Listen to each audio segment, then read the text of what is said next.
Hi, this is Jeff Curto, and welcome to episode number 8 of Camera Position, a podcast about the creative side of photography.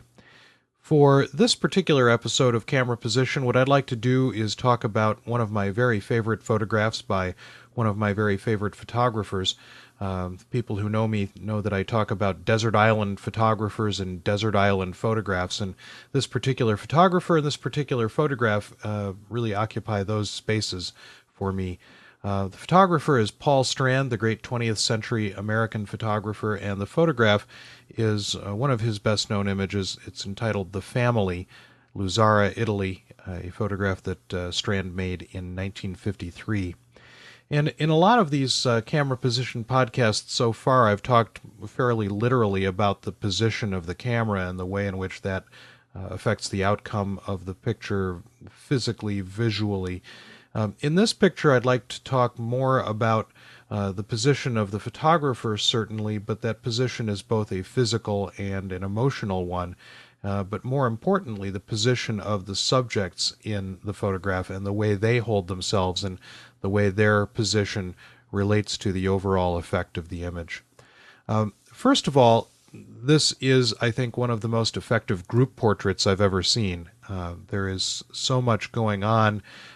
First of all, Strand has positioned the subjects' heads so that everyone is at a slightly different level, adding a really interesting sort of modernist feel to the composition of the image.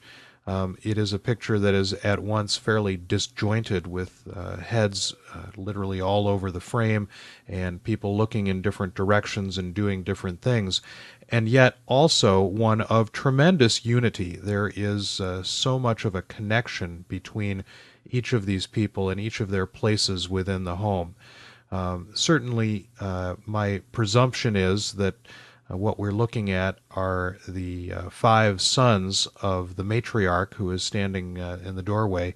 It's fairly clear from her body position and her position in the photograph that she is the ruling force within this family group.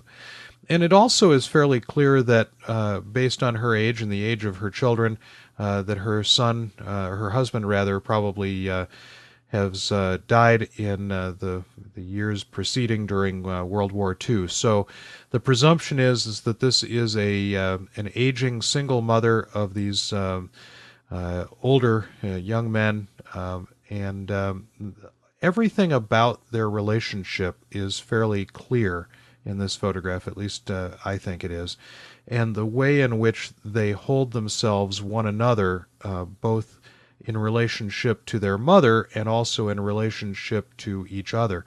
So the guy standing in the doorway with his back to the doorframe, who is contemplating his mother, may or may not be the oldest of the sons, but certainly is the one who seems to have taken on the role of the father. But his body position really indicates that he is not the father, and that large empty space where the father should be, and where instead we see into the darkened interior of the home, is really a remarkable sort of choice on Strand's part.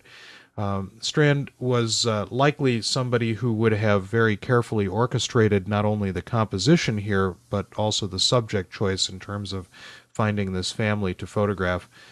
We see these 5 young men, and each of them with varying degrees of bare feet. There's one guy wearing a pair of sandals, but the presumption then is that they are quite poor, as at least the outside of their home suggests. The one guy leaning on the bicycle, and Strand using the edge of the frame as a place not only for to define the edge of the photograph, but also really to define a sort of a spot for this guy to lean against. He's leaning against the bicycle partly, but the way in which Strand has defined the edge of the frame forces him to kind of lean against the edge of the bicycle as well. But there's something else about this guy with the bicycle, and that is that he is set apart somehow from the rest of the family, both in terms of his expression, the fact that he doesn't really seem to be connected to this experience of being photographed, and the way he's holding himself and his position away from the family.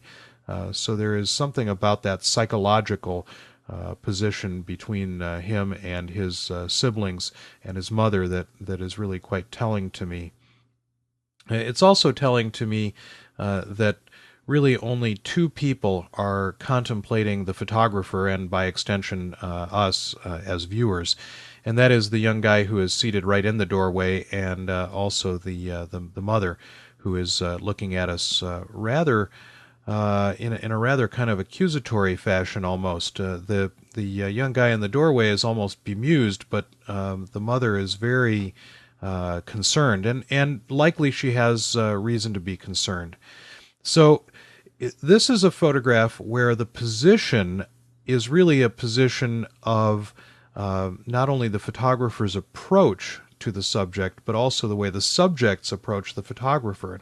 One of the things I think is interesting about looking at portrait photography is that in a portrait photograph, the photographer and the subject have to arrive at what I refer to as a mutually agreeable set of moments. A set of moments where each of them can give and take in an equal amount, and I think Strand found that sort of perfect mutually agreeable set of moments here for the shutter to open and close. There's also something about, in the fairly literal sense, of Strand's position of his camera, and that is the way in which his camera is really just stock still straight in front of this building. Certainly one of the hallmarks of Strand's photographs is really just standing in front of his portrait subjects and letting their faces and their positions and their emotional response tell the story. But there is so much going on, so much density of information in this photograph in terms of the relationships. What is the guy seated on the left side of the photograph? What is he looking at off camera? And what's the other guy in the plaid shirt looking at off to the other side? So there's so many different things going on, so much information packed into this image, and I think an awful lot of really interesting psychological positioning of each of the subjects within the photograph. So there is Paul Strand's The Family, Luzzara, Italy, 1953, and a few thoughts about that. Again, I'd really like to hear from more of you out in podcast land out there who are listening. I know you're out there. I know you're listening. I'm curious as to who you are, what your interests are, how you have come to find camera position, and what you think of what we're doing here with camera position.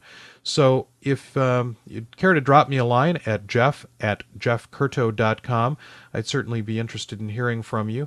And thanks for listening, and see you again on the next episode of Camera Position.